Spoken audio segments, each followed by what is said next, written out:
Hey traders, welcome back on the Pursuit of Wealth for another daily market recap. It is Monday, December 7th, and hope everyone's having a great trading day today. In today's video, we're going to discuss whether or not we can expect more stimulus before the end of the week. The government is risking another government shutdown, so we're expecting an update on that by the end of the week. And before we jump into today's video, make sure to hit the like, subscribe, tick the bell, and be notified on any future updates. So we'll jump through some news and events here, and then we'll take a look at some charting. But you can see here that Congress looks for last-minute stimulus deal as benefits cliff looms. So we know that benefits are due to expire at the end of the week, and lawmakers are rushing to craft a relief package and government spending plan before the end of the week. And that's based on the $908 billion proposal. As cases are rising, we're starting to see more momentum lead up into that. We also see that experts expect Biden team to push for a second round of stimulus checks. We saw that unemployment benefits, what we know and don't know about the $908 billion COVID relief bill. So again, I won't go through this in great detail. You can look at it on your own terms, but the proposal allocated $180 billion for additional unemployment benefits. It appears to include a $300 weekly supplement to benefits and extra weeks of aid for self-employed, gigs, and other jobless workers, but the timing and length of the assistance is unclear. See if there's anything else here. Pretty much just reiterates that same thing. So again, you can check that out on your own time if you want to learn more and read the whole article. Uber sells its self-driving unit to Aurora. Looks like some breaking news just came in. So we'll see how that impacts the stock. Just taking a quick look here to see if there's any movement after hours on Uber. That did react poorly to that. So we'll see how it opens tomorrow. FDA could authorize Pfizer's cure this week as U.S. deaths surge. Found that notable as well. So we'll keep an eye on that, see if there's any more updates throughout the week. We also saw that deaths and cases to set U.S. records this week as officials weigh stay-at-home orders. I know in Canada, a lot of provinces are locking down. I know PEI just locked down as well. All restaurants, that type of thing, not allowed to be open. We also saw the Trudeau government said that 249,000 doses to arrive in Canada by the end of the year. And I would have expected a lot more, but it's going to be quite the logistical nightmare once this does start to roll out. So we'll see if there's any developments on that front as well. But so far, not too sure how I feel about that. We also saw that they weren't going to disclose who got the government funding and the billions of dollars that went out to businesses, and likely due to privacy reasons, but definitely a little sketchy there on that front. Let me know in the comments below what your thoughts are on that. We also saw that cure, you might need a passport that shows that you have the cure. That may be required in the future. So again, a little too early to tell, but thought I'd share that with you guys as that could impact a lot of the day-to-day listeners from this channel. And personally, I'm really not sure how it's going to affect travel and my travel specifically. I know I won't be rushing to get a shot. I mean, I might if I'm obligated to in the future, but certainly wouldn't choose to. All right, so we'll look at some charts after discussing the notable movers and some events and news. We'll jump into some charting. So don't really have anything we have a daily inside bar to watch on SPY, but before we jump into the global indices, we'll take a look at crypto. So you can see here, once SPY and oil and metals, crypto was all starting to sell off in the middle of the day here, essentially. We had everything pulling back together and trending downwards. So we are starting to bounce here. I did take another position in Bitcoin. I got stopped out from my second attempt. So I entered, I think, in the low 18,000, sold in just above 19,000. Then I looked to re-enter. I was looking on the 4-hour higher low here. I'm just going to bring up the 4-hour chart. So I was looking back here. So we had the low, the high, higher low. So this is where I entered here at 19 in the 19,200s, I believe. And then I went to enter here on this 4-hour higher low. and got stopped out here. Got a faked out. I think I set my stop at 18,800 or 18,900. One of the two, can't remember right off the top of my head, but I got stopped out. And then we did form a higher low here at 18,857, broke to a higher high. So that was our new 4-hour higher low. And I was looking here to enter off of that potential 4-hour double bottom. So I entered with a stop below 18,500. And like I said, I'm looking for that 4-hour higher low and double bottom to be established here as we look toward new highs. And if we just looking for a potential blue sky breakout and new all-time high test, because if we're set to potentially pass a new round of stimulus before the end of the week and the Biden administration is open to a second round of stimulus checks, then I like the odds here. We do have a potential of a 4-hour bear cross at the EMA 12 and 26. So definitely watching that. We'll look to clear those and get back above those. But just taking a look at the 15-minute chart, you can see here that we have a low, high, higher low, and a higher high. So we did change the 15-minute trend. We do have to get over EMA 26 there on the 15-minute as well. But for now, it looks like the 4-hour higher low is now established. But we have a 4-hour inside bar on watch here as well with about 2 hours and 41 minutes to go. So that's where we stand on Bitcoin. We have the Ripple airdrop coming up on the 12th of December. And from my knowledge, I'm fairly certain that Ledger is supporting that airdrop. And yeah, that's where we stand in a 5-minute uptrend as well. So Bitcoin looking to set that 4-hour higher low, and then we'll eye resistance up at 19,420. And this is on Binance. So as I mentioned earlier, we have an inside bar on SPY. We also have decreasing bull volume on the daily, but as we know, we don't really need a lot of volume in order to trend higher in SPY. So not paying too much of attention to that, but we could potentially see a bull or bear break of these inside bars tomorrow. So we'll look to see if we see a potential gap down or a gap up. Then obviously, if you don't play pre-market, then you might miss that move on the inside bar bear or bull break. But if we do have a tightening range into tomorrow, then we'll look to resistance of today at 369.62 and the low of 367.72 is support. Taking a look at the hourly chart. So we did have a hourly bull flag confirm, and then we went into a lower low, a lower high, and a lower low. So we are in an hourly downtrend on the extended hours. Take the extended hours off. See here we have a low, higher high, into a higher high, higher low. So if we take extended hours off, I wouldn't consider that an hourly downtrend just yet. We are holding EMA 12 EMA 26 support on the hourly as well, and we did close above EMA 12. So we'll see if we can break 369.84 resistance tomorrow, but all about that daily inside bar going into tomorrow. We also had a bullish cross of EMA 12 through 26 and increasing bull volume into the end of the day. So we are pretty much right at 370. QQQ hit a new all-time high today. And it had an inside bar bull break. See if SPY gets a similar setup into tomorrow.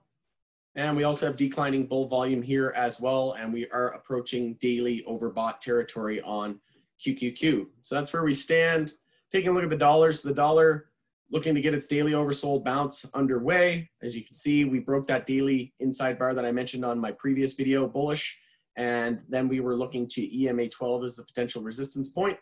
And we got as high as 91.23 and starting to pull back. So we are favoring a little bit more of a bearish lean at the moment. At about 2 hours and 38 minutes left of this candle. And it could potentially be a daily bear flag at this point as well. So that's where we stand on the dollar. Just take a look at IWM closed just barely green on the day. SMH up over 0.5% today. So the semiconductor ETF. We had TAN, the solar sector, up almost 1.5% on the day. Oil down almost 1%. Looks like we broke the low of Friday, so on December 4th. but not by much. So at this point, it could still be a potential daily bull flag on US oil. Taking a look at silver. So silver now in a daily uptrend with a low, high, higher, low, higher, high. And taking a look at gold, pretty much the same deal with gold. Held EMA 12, looking to form a lower wick there. And same with silver, but we do have a potential bull cross there on the daily as well. So silver definitely standing out as stronger. We knew this because the weekly descending triangle did not break bearish like it did on gold. You can see here we broke out of this descending triangle, and I'd be careful of potential lower highs here on the weekly as well. So we do have EMA 12 there acting as resistance at 1873. We got a high as 1868 today. So we'll see if we can continue this bounce, but just know that right now we're just anticipating a weekly lower high compared to the high of 1965. And just taking a look here as well at the fib retracement. I wouldn't consider that a weekly bear flag. I'd say it's a little bit too much of a bounce here now to consider that a potential weekly bear flag. Same with gold, or same with silver, sorry. But silver definitely standing out as stronger of the two. Taking a look at XBI, so the biotech sector on the daily ended with a little bit of an upper wick, and we closed the day up a little over about 1%. XHB Home Builders ETF up 0.69%, XLE down over 2%. So another daily inside bar on watch for tomorrow. XLF looks like we have daily consolidation underway with a break of Friday's low, but not much follow through. So we could potentially see a daily bull flag here as well. XLRE real estate sector holding EMA 12 support on the daily. We did break the low of Friday as well. So again, we'll look to an hourly trend change. Once we can confirm an hourly trend change, back to the bulls. We had a low, high, higher low, higher high, lost the hourly uptrend. Now we need to confirm an hourly uptrend back to the bulls, and we can be confident that the daily consolidation has ended. XLV, the healthcare sector. So closed a little down over a little bit over 0.5% today, but daily inside bar on watch as well. Taking a look at some notable movers. So DocuSign down over 4% today. Intel Corp down over 3%. BlackBerry over 3% down. DDD down 2%, but still holding above $10 psychological. Taking a look at the bull list, we have Space blasting off into space, up 17% today. Tesla up over 7%. Riot up over $10 now, up almost 6.5%. JMI up over 5%, and NEO up almost 5%. So looks like the EV space getting some more hype today, minus NKLA, but Tesla getting an upgrade and joining the S&P 500. Obviously, bulls are in full-time breakout mode at the moment. Taking a look at Canadian MJ, so we didn't really have much to report here. We're still consolidating on the daily on most names. So we'll look for hourly trend changes at the bare minimum to be confident that the daily higher lows are set. One thing to note here is that ACB, Afria didn't get quite close to its EMA 12 support. ACB tested it, same with CGC. So could we potentially see a little bit more of a pullback in the sector, in the Canadian sector? It's possible as we look to EMA 12. We'll see if when APHA and CGC get to their EMA 12s, if that's a potential temporary bottom. But Cron also touched EMA 12. We had Hexo close just barely over $1. It lost EMA 12, but ultimately closed above it in the end of the day. A little bit of an indecision doji candle there as well. And we had Sundial down over 20% today. Very similar chart to Hexo, but it closed below EMA 12, so a little bit more bearish on that front and didn't have a big of a lower wick there. So we are seeing Sundial a little bit weaker into this week. But taking a look at Hexo, we did have this RSI support line here as well that we touched on, and we closed the day with a lower wick, so we didn't close the day touching that. because of that lower wick, but at one point in the day, we did touch that line when we hit a low of 95 cents during regular trading hours. We also have the MACD blasting off, accumulation trending up as well. So we'll see if we can set these daily higher lows. It's all going to be about the hourly chart. Again, as I mentioned, we'll look to change the hourly trend back to the bulls. We did have a potential low, high, higher low, and higher high. So if we can get above $1.02, that will establish a new hourly higher low at 98 cents. And then we should be confident that the daily higher low is underway. And then we'll look to the high of today at 106 as the next resistance. We'll want to change the hourly trend and break the high of today tomorrow to be confident that the daily bounce is underway. So that's where we stand. Hexo also had some news today about the reverse split. I did a video on this earlier today, but you can check that out. Essentially, they had a proposed share split that was going to come up in their annual general meeting this Friday, and it was originally proposed 8-1, and they just modified that. They would like to propose a 4-1 stock split based on how the stock has performed over the last month or so, with the stock being up over 30%. So that's where we stand. Taking a look at CGC, again, all about the hourly time frame. And if we lose, it's going to be about daily. We need to maintain the daily uptrend here as well. So if we lose 26.56, that's going to confirm a daily downtrend. So that's going to be the most important short-term support on the daily. We also have EMA 12 there, which has been holding for quite some time, and EMA 26. So nice visual guides there. That's basically where we stand, but bulls have to step in here fairly quickly and avoid these daily downtrends. You can see here we had a low of 964. Today we hit a low of 984, so that's a save by the bulls on Aurora.